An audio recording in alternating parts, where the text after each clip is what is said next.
Assalamualaikum warahmatullahi wabarakatuh. Mudah-mudahan Buya sekeluarga sehat selalu.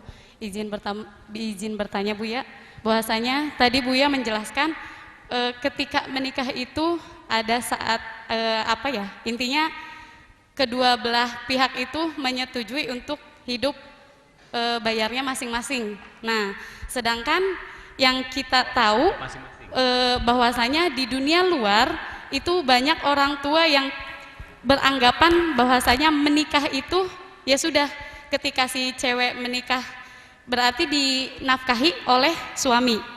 Nah, bagaimana caranya kita memberikan pengertian agar kita tidak terjerumus ke dalam zina? Ya, intinya ketika kita mau menikah dan keduanya ya kayak tadi misalnya sama-sama kuliah dan belum mampu untuk si cowoknya belum mampu untuk menafkahi si cewek.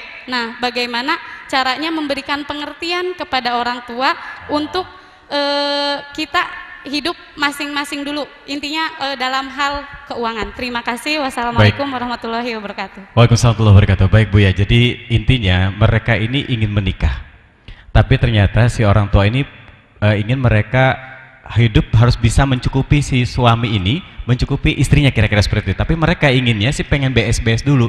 Bagaimana cara beliau tadi untuk memberitahukan ke orang tuanya bahwa kami mau menikah tapi untuk sekarang kami BS-BS dulu. Sementara si orang tua beranggapan itu sudah tanggung jawab suamimu. Seperti itu kira-kira ya. Tafadhal Bu ya.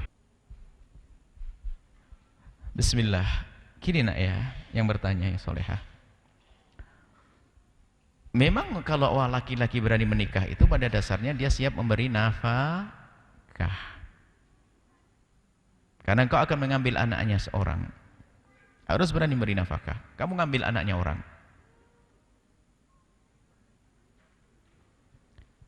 Nah, adapun kasus yang Buya sampaikan tadi, ini kasus-kasus tertentu. Jadi gini nak, anak yang soleh, hati-hati, jadi seorang laki-laki jangan niat numpang kepada seorang istri, na'udzubillah, rendah sekali kau. Ini harus pahami. Semelarat apapun dirimu, berusaha aku untuk mencukupi. Saya BSS, tapi kan duit saya dulu yang habis, jangan duit istri dulu dong. Duit saya dulu pakai, baru duit istri. Jangan mentang-mentang istrinya kaya, wah enak lumayan. Enak istriku banyak duit, na'udzubillah, laki-laki kayak model begitu. Bukan laki-laki, perempuan juga enggak. Laki-laki enggak, perempuan enggak, apa namanya? Apa itu? Laki-laki. Jangan niat, jangan sampai perempuan itu adalah yang kita ambil untuk kepentingan dirimu. Kamu yang memberi sebagai seorang laki-laki. Wajib memberi nafkah. Memang begitu rumusnya. Cuman kadang ada seorang laki-laki memang belum punya kemampuan. Di sana ada seorang wanita yang sudah punya kemampuan. Tepat ini kalau dipertemukan. Misalnya apa? Seorang istri, seorang wanita punya ekonomi. Dia seorang suami punya ilmu. Ilmunya ketemu sama ekonomi. Sehingga istrinya ada salah satu tokoh di Jawa Timur itu adalah dari pihak perempuannya yang kaya. Suaminya nggak boleh kemana-mana, cuman ngajar tok. Sampai punya pondok besar. Wah ini istimewa. Suaminya nggak boleh ngapa-ngapain. Istri yang ngurusi usahanya. Tapi usahanya orang terhormat, bukan keliling ke sana kemari, enggak.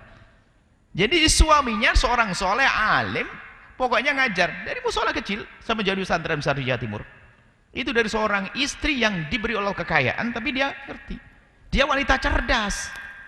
Wanita cerdas adalah saya akan mengambil sesuatu yang bisa menjadikan berkembang saya. Jangan mentang-mentang saya kaya harus dapat suami kaya, nggak bener itu. Nah, kadang seperti itu. Seorang suaminya tidak mampu, tapi suami istrinya mampu. Saling melengkapi di sini.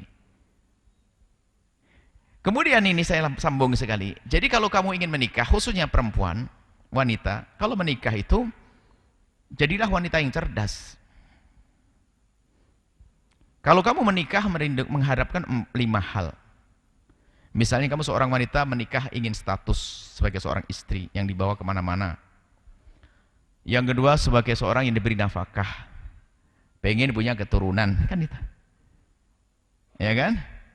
Anggap saja 3 saja, padahal masih ada 5. Anggap saja 3. Ingin status, nafkah, anak, kan? Kalau kamu yang kamu ingin ketiga, ya 3 yang kamu cari. Jangan lebih dari ini, sudah. Mudah mencarinya.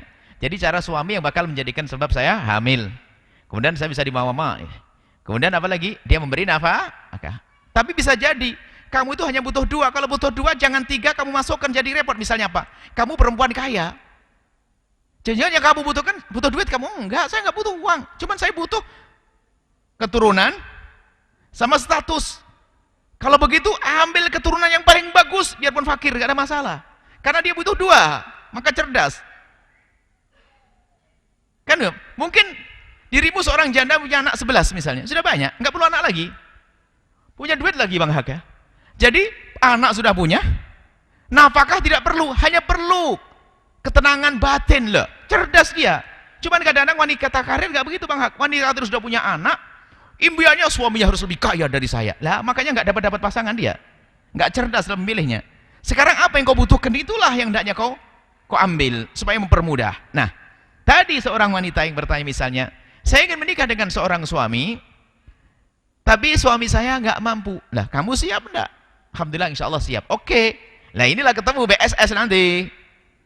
Tapi kalau perempuannya dari awal sudah untuk apalagi ngomong, nanti kalau saya menikah dengan kamu, kamu yang nanggung semuanya ya. Wah, ya benar memang begitu omongannya. Tapi kalau sudah seperti itu kamu, waduh saya tidak berani. Saya kan hanya pengen halal dulu. Rezeki kan cari bersama-sama. Kalau ditumpangkan ke saya memang sebetulnya begitu. Cuman untuk sementara saya belum siap gimana. Wah ya sudah nggak mau, cari yang lain. Tenang aja. Kok pusing? Cari mertua yang mau ngerti. Jangan dengan mertua yang merepotkanmu. Ya enggak, bumi kan luas ya enggak? Kamu ingin belajar, kuliah, 2 tahun lagi, belum selesai lagi. Ingin menyelesaikan kuliah, tapi syahwatmu tinggi, ingin menikah, memaksa dengan dia. Yang bapaknya bilang, nanti resepsinya yang besar nak ya, harus ngundang ini ya, harus gini-gini, punya enggak? Harus, langsung sekolah saya kuliah, harus punya mobil ya. Iya bah, selamat tinggal, saya cari mertua selain dirimu pak. Gitu. Oh, kok maksain? Kalau maksain berarti cintanya salah dari Bang Hak ya.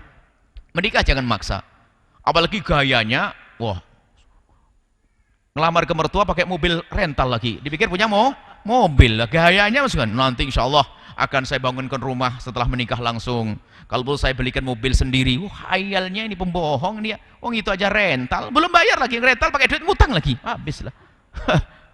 Gayanya nggak biasa saja, tampakkan ini loh aku.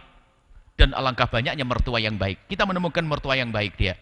Sampai begitu baiknya seorang mertua itu, lihat mantu laki-lakinya karena dia berpotensi, diambil dia nggak punya apa-apa, diambil, dibiayai, tapi sang anak perempuannya nggak tahu kalau yang biayai bapaknya dia. Bahkan diperankan dia sebagai seorang laki-laki yang bakal memberi nafkahnya melalui bukan diberikan kepada dipan anak perempuannya. Anak perempuannya nggak tahu, dipikir yang menafkahi adalah suaminya, tapi bapak mertuanya tadi yang memberikan dari belakang. Allah, kayaknya ada banyak di sini angkat tangan yang begitu. Wah, berembut nih.